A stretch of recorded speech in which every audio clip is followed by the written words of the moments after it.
Call me Lauren. 10 years ago, I still believed Alex and I were a team. He was climbing a ladder at a renewable energy conglomerate in Austin. I was a content strategist for a boutique agency. We had the modern farmhouse in Dripping Springs, the rescue dog, the curated Instagram grid. From the outside, goals. From the inside, I was slowly disappearing. Alex stopped noticing me the day his corner office arrived. Conversations shrank to logistics. Sex became quarterly maintenance. My ideas, a screenwriting course, a weekend glass-blowing retreat, were met with a soft, lethal laughter. Babe, we're not 25 anymore. Focus on what matters. So, I stopped sharing. Instead, I found German. It started innocently enough. 3 a.m. doom scrolling, Duolingo owl guilt-tripping me. I'd taken 2 semesters in college and loved the brutal logic of it. This time I didn't tell Alex. I studied on the patio while he doom-scrolled Bloomberg, earbuds in, volume low. Within 18 months, I was arguing with Berliners on language exchanges and crying over Tatort without subtitles. German became the one place I was still allowed to be sharp, curious, alive. Then came the night that rewrote everything. Alex walked in buzzing. Massive German cleantech fund is in town. Muller Capital. Their MD, Klaus Muller himself, flies in next week. Dinner at Uchi. You're my +1. I raised an eyebrow. You speak German now? Enough to close deals, he grinned. Years of Zoom calls with Munich. It's basically locked for my promotion to chief commercial officer. He tossed me a shopping bag. Wear the black dress. Conservative, but hot. And lore, Klaus barely speaks English.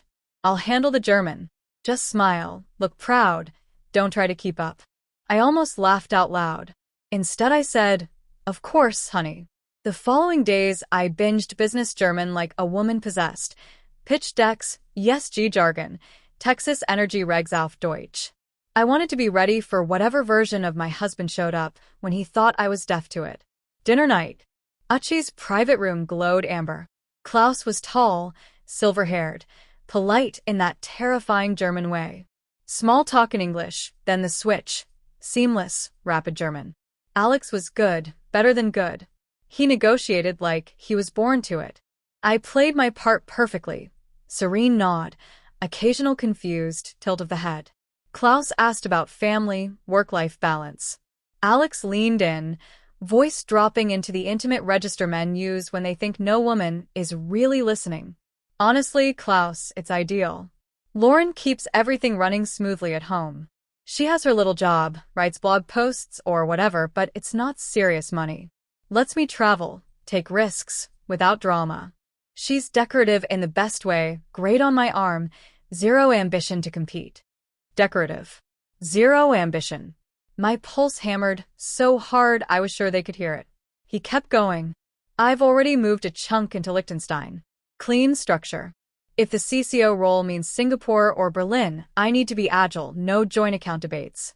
She'll never even notice until it's too late. Klaus's fork paused midair. Alex laughed, low and ugly. And between us, there's a woman in legal, Vanessa. Sharp. Speaks 4 languages, including mine. 8 months now. Lauren still thinks I'm faithful because I remember birthdays. The room tilted. I stared at my $300 OMA case and felt every bite turn to ash. Klaus cleared his throat, changed the subject to wind farm yields, but the warmth was gone. In the car, Alex was euphoric. Muller's hooked. This is 8 figures, babe. I murmured congratulations while planning the rest of my life. That night, I texted Mia, my law school best friend I hadn't seen in years because Alex always forgot to invite her. Emergency. Can you take a divorce case tomorrow? She answered in 10 seconds, on my couch with wine and 30. I spent the next 7 weeks as a ghost in my own house. Cooked his favorite chili. Asked about his day. Slept beside him while silently photographing every statement, every wire transfer to Vaduz, every printed hotel receipt with V scrawled on it. I built a fortress of evidence. The takedown was surgical. Friday, 8:57 a.m., Mia's process server walked into Alex's glass tower. 9:02 a.m., Anonymous envelope to his board. Offshore accounts violated their anti-corruption policy. By lunch, he was escorted out with a cardboard box. I was already gone. Bags in Mia's guest room. Phone off. He blew up, a burner-eyed left active. 63 missed calls. Voice cracking from rage to bargaining to tears. I didn't listen to a single one. When I returned for my things with 2 off-duty cops, he looked like a man who'd aged 10 years in a weekend. Lauren Liebeling, we can fix. Alles auf Deutsch. Alex. I cut in. Ice-cold Berlin accent. Ich have Jed's verstanden. Decorative. Null Urgias. Liechtenstein. Vanessa. Alice. His knees actually buckled. The divorce was brutal and beautiful. He fought, then folded when the company settled with me to avoid publicity. I kept the house, sold it the same week, took half the hidden money, walked with 5 years of transitional support. 6 weeks later, Klaus Muller emailed me directly. We are opening an Austin office. Your bilingual skill set, cultural intelligence, and he added dryly, demonstrated composure under pressure, are exactly what we need.